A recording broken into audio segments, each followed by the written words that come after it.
Au nom du Père et du Fils et du Saint-Esprit. Amen.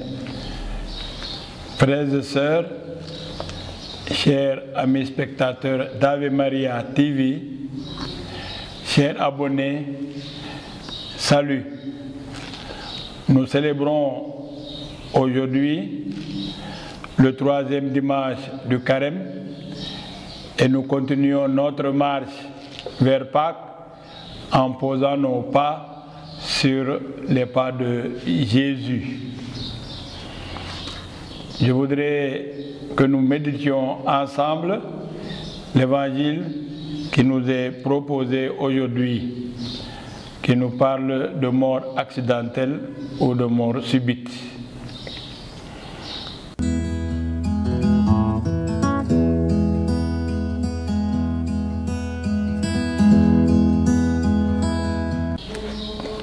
Évangile de Jésus-Christ selon saint Luc.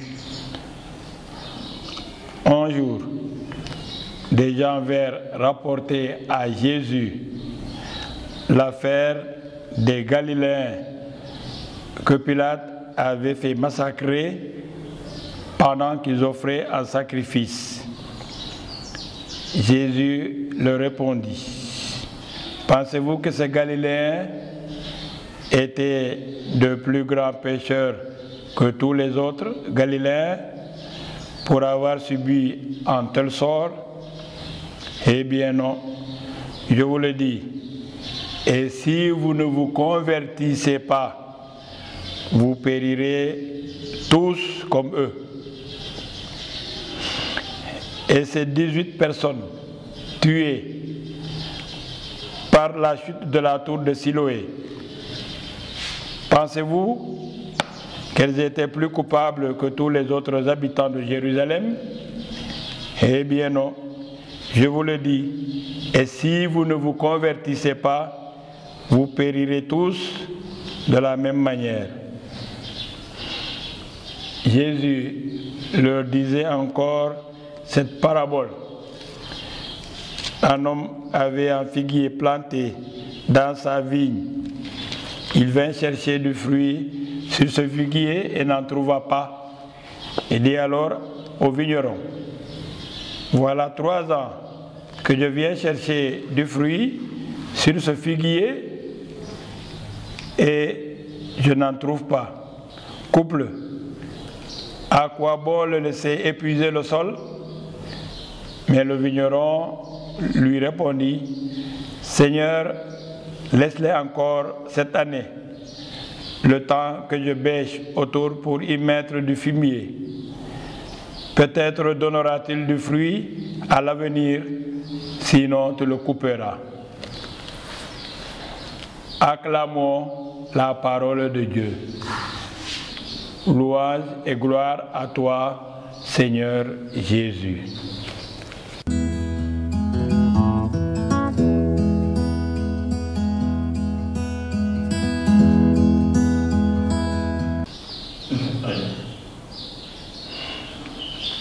Chers spectateurs d'Ave Maria TV, chers abonnés,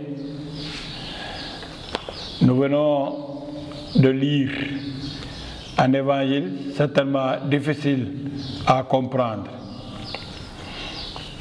En effet, il s'agit de Juifs qui étaient à Jérusalem pour offrir un sacrifice.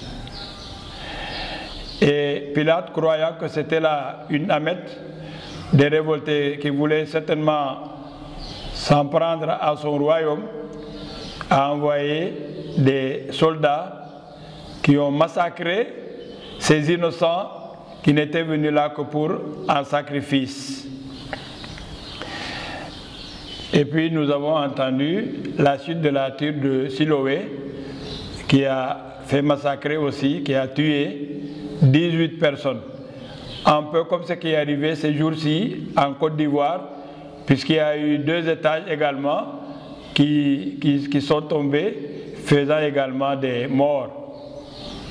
Alors, on peut toujours se demander comment cela a pu avoir lieu, pourquoi est-ce que cela est arrivé, Et c'est des questions qu'on se pose justement quand il y a mort subite ou bien accident.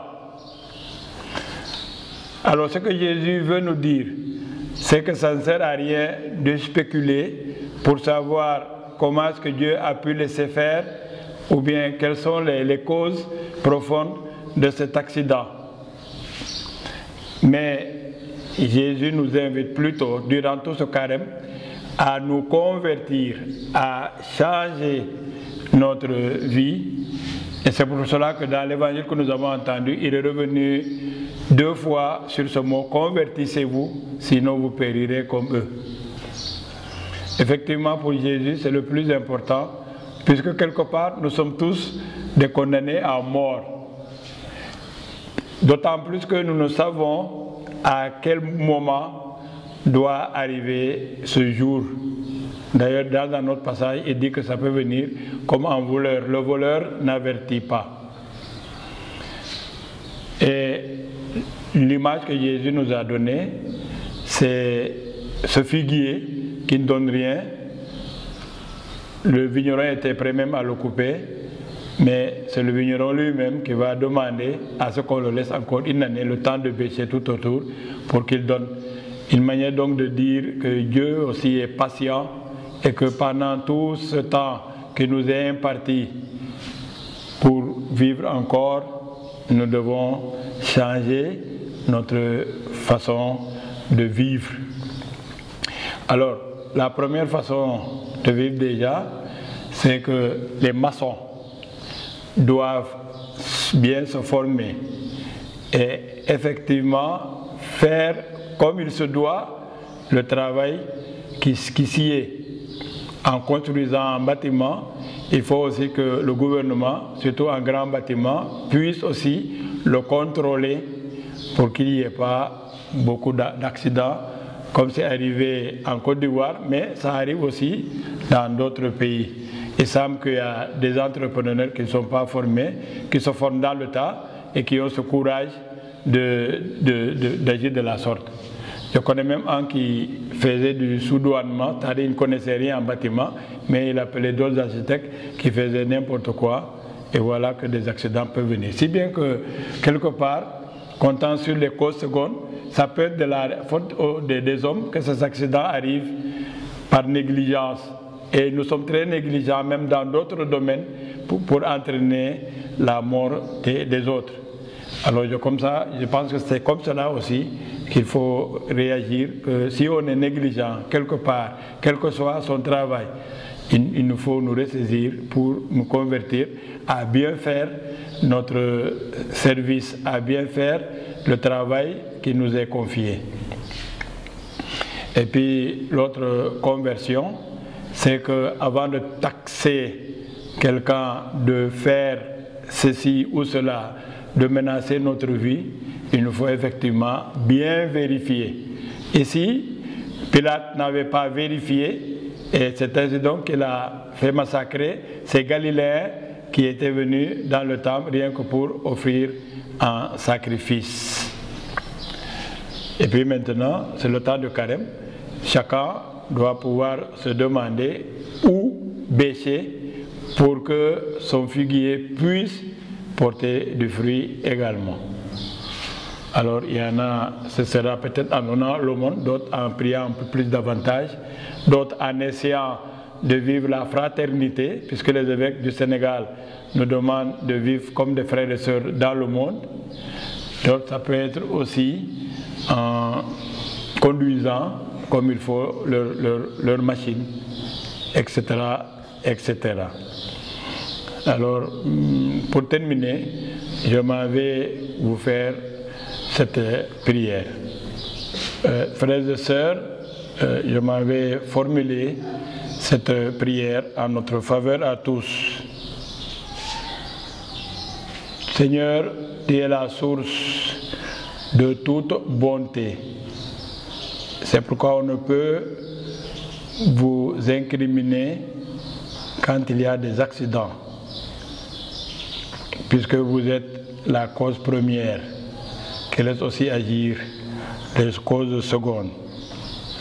Nous ne comprenons pas toujours. Seigneur, plein de miséricorde aussi, viens vers nous.